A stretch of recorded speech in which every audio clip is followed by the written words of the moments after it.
గాలి జనార్దన్ రెడ్డికి bail మంజూరైంది. OMC గనుల అక్రమ తవ్వకాల కేసులో జైలు శిక్ష అనుభవిస్తున్న గాలి జనార్దన్ రెడ్డికి మొదటిసారిగా బెయిల్ మంజూరు చేసింది సిబిఐ కోర్టు. దీనికి సంబంధించి మరింత సమాచారాన్ని మా ప్రతినిధి శర్మ అడిగి తెలుస్తున్నాం. శర్మ, గాలి జనార్దన్ రెడ్డికి బెయిల్ లభించడంపై పూర్తి సమాచారం ఏమిటి? పరితోష్, గాలి జనార్దన్ రెడ్డికి షరతులతో కూడిన బెయిల్ ను సిబిఐ కోర్టు మంజూరు చేసింది. 5వసారి బెయిల్ పిటిషన్ కి సంబంధించి వాళ్ళు పిటిషన్ దాఖలు చేశారు. 2 రోజుల పాటు గాలి జనార్దన్ రెడ్డి బెయిల్ పిటిషన్ కి సంబంధించి వాదనలు జరిగాయి.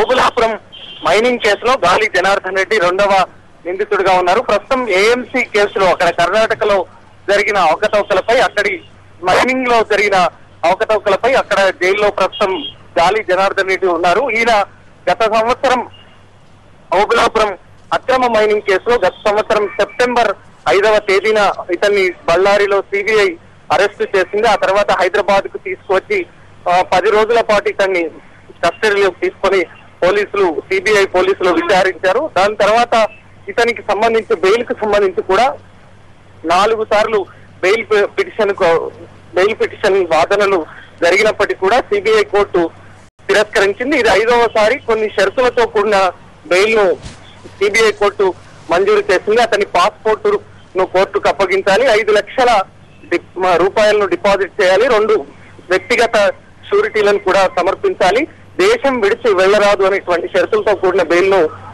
సిబిఐ కోర్టు తన ఉత్తర్వులో పేర్కొంది. పరితోష్, శర్మ, అయితే ప్రస్తుతం కర్ణాటకలో కూడా విచారణ ఎదుర్కొంటూ అక్కడ కూడా రిమాండ్ లో ఉన్నారు కదా, మరి బయటకు వచ్చే అవకాశాలు ఎలా ఉన్నాయి?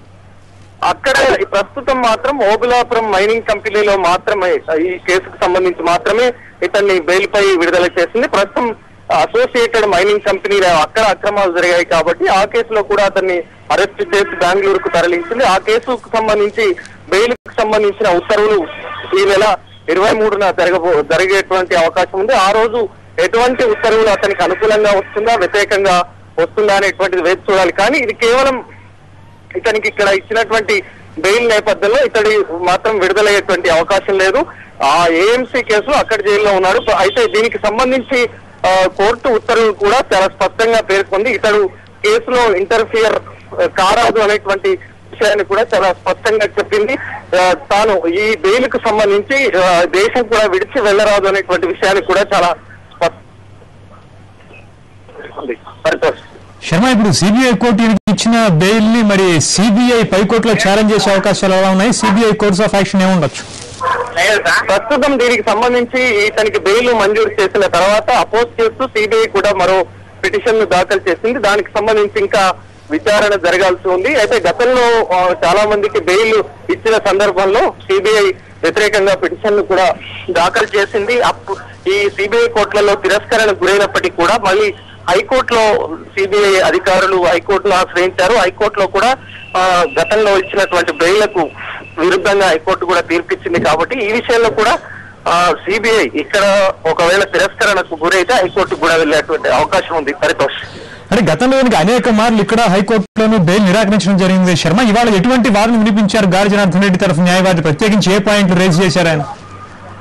ఇతడు సుమారు 8 నెలలకు పైగా జైల్లో ఉన్నారు. గత సంవత్సరం సెప్టెంబర్ 5వ తేదీన ఇతన్ని సిబిఐ అధికారులు అరెస్ట్ చేశారు. అనేక కోణాల్లో కూడా ప్రశ్నించారు. ఇతడు ఓబులాపురం అక్రమ మైనింగ్ లకు పాల్పడ్డారు. అక్కడ కోట్లాది రూపాయల మైనింగ్ కు సంబంధించి కొల్లగొట్టారనేటువంటిది ప్రాథమికంగా సిబిఐ నిర్ధారించింది. దానికి సంబంధించి ఇతడు 8 నెలలకు పైగా ఉన్నాడు. కాబట్టి ఇప్పటికే ఓబులాపురం మైనింగ్ కేసులో 2 ఛార్జ్ షీట్లను కూడా సిబిఐ అధికారులు దాఖలు చేశారు. అయితే ప్రస్తుతానికి 2 నెలలుగా జైల్లో ఉన్నాడు కాబట్టి అదే గ్రౌండ్ తో ప్రస్తుతం సిబిఐ కోర్టు ఇతనికి బెయిల్ ఇచ్చినట్టుగా తెలుస్తోంది. దీనికి సంబంధించి పూర్తి తీర్పుకు సంబంధించి వివరాలు వెల్లడించిన తర్వాత మరిన్ని అంశాలు తెలియజేస్తాను. పరితోష్, ఇప్పుడు ఈయనతో పార్టీ అరెస్ట్ అయిన శ్రీనివాస్ రెడ్డి ఓఎంసీ డైరెక్టర్ కావచ్చు, లేదా శ్రీలక్ష్మి, రాజగోపాల్, వీళ్ళకి సంబంధించిన వీళ్ళందరూ ఇంకా లోపల ఉన్నారు. వీళ్ళ బెయిల్ కు సంబంధించి వాద ప్రతివాదనలన్నీ ఎప్పుడు జరగబోతున్నాయి శర్మ? వీళ్ళకి ఇంకెవరికైనా లభించే అవకాశం? ఇప్పుడు శ్రీనివాస్ రెడ్డి పరిస్థితి ఏమిటి? పరితోష్, శ్రీలక్ష్మికి సంబంధించిన బెయిల్ కూడా కొద్దిసేపటి క్రితమే సిబిఐ కోర్టు ఉత్తర్వులు ఇచ్చింది. ఆమె బెయిల్ ను కూడా తిరస్కరించింది. ఆమె ఓబులాపురం మైనింగ్ కంపెనీకి అనుకూలంగా వ్యవహరించారు కాబట్టి ఆమెకు సంబంధించి కూడా గతంలో ఆమె గత సంవత్సరం నవంబర్ 28న అరెస్ట్ అయ్యారు. డిసెంబర్ 2న ఆమె బెయిల్ ను మంజూరు చేస్తూ సిబిఐ కోర్టు ఉత్తర్వులు గడువులు ఇచ్చింది. ఆ తర్వాత హైకోర్టు తిరస్కరించడంతో మళ్ళీ ఈ సంవత్సరం జనవరి 6వ తేదీన ఆమె మళ్ళీ జైలుకు వెళ్ళింది. ఆ తర్వాత సుప్రీంకోర్టును ఆశ్రయించినప్పటికీ కూడా అక్కడ కూడా ఆమెకు బెయిల్ తిరస్కరించింది. ఆ తర్వాత మళ్ళీ కింది కోర్టులోనే చూసుకోవాలి అని సుప్రీంకోర్టు చెప్పిన నేపథ్యంలో ఇక్కడ కూడా బెయిల్ కు సంబంధించిన వాదనలు జరిగాయి. కానీ ఆమె తన తప్పేమీ లేదు, తాను జీవోల 151, 152 జీవోలకు సంబంధించి ప్రభుత్వ అనుమతితోనే, అప్పటి గనుల మంత్రి సబితా ఇంద్రారెడ్డి అనుమతితోనే తాను జీవోలు జారీ చేశాననేటువంటి విషయాన్ని కూడా చెప్పింది.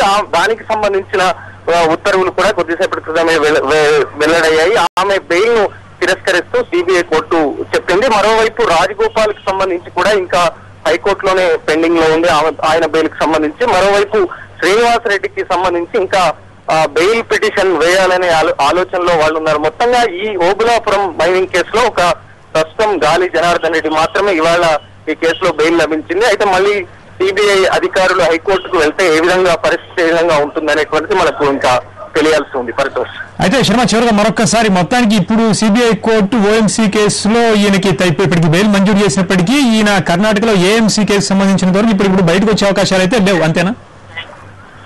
ప్రస్తుతానికి మాత్రం ఓబులాపురం మైనింగ్ కేసులో మాత్రమే ఇతనికి బెయిల్ లభించింది. షరతులతో కూడినటువంటి బెయిల్ ను సిబిఐ కోర్టు మంజూరు చేసింది.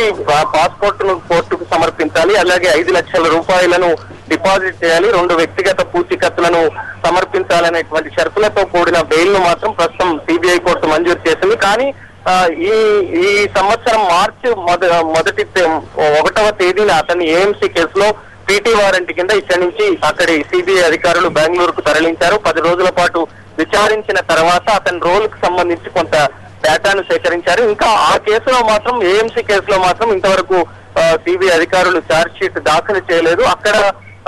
అక్కడ పోలీసు అధికారులు తీసుకెళ్లి ఇప్పటికి మాత్రం 60 రోజులు అవుతోంది. ఇంకా నెల రోజులు ఛార్జ్ షీట్ దాఖలుకి ఇంకా మరో నెల రోజులు గడువు ఉంది. కాబట్టి గాలి జనార్దన్ రెడ్డికి ఆ కేసులో కూడా ఈ నెల 23న వాదనలు ఉన్నాయి. దీనికి సంబంధించి మరి ఆ కోర్టు ఏ విధంగా రియాక్ట్ అవుతుంది అనేది మనం వేచి చూడాలి. అక్కడ ఛార్జ్ షీట్ దాఖలు అయిన తర్వాతనే ఒకవేళ పీడితుడికి బెయిల్ వచ్చేటువంటి అవకాశం కూడా ఉంది. కాబట్టి ఛార్జ్ షీట్ ను సిబిఐ అధికారులు దాఖలు చేయలేదు. పరిస్థితి ఏ విధంగా ఉంటుంది అనేటువంటిది మనం వేచి చూడాల్సిందే.